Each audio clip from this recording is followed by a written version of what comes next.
I'm walking through and just giving you a glimpse of a fairly tidy studio. You can see some work that I'm doing here. This is my project for university. I'm putting together a book on critically endangered animals.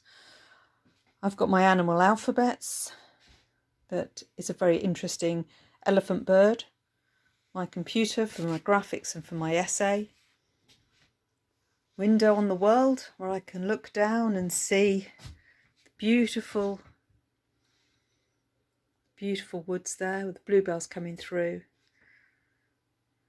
Working through a studio, turning around is a pencil drawing and coloured pencils.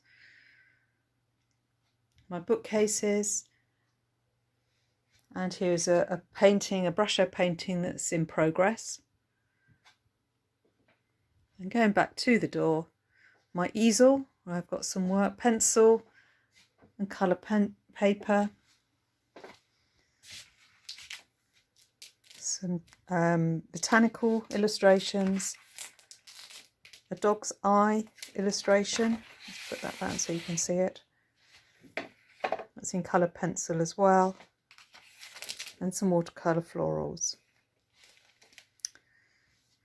So a number of different things going on here. I have a friend who's working with me at the moment as well. She's just gone for a walk and she's based in this little corner. See our tea mugs. And that's my studio.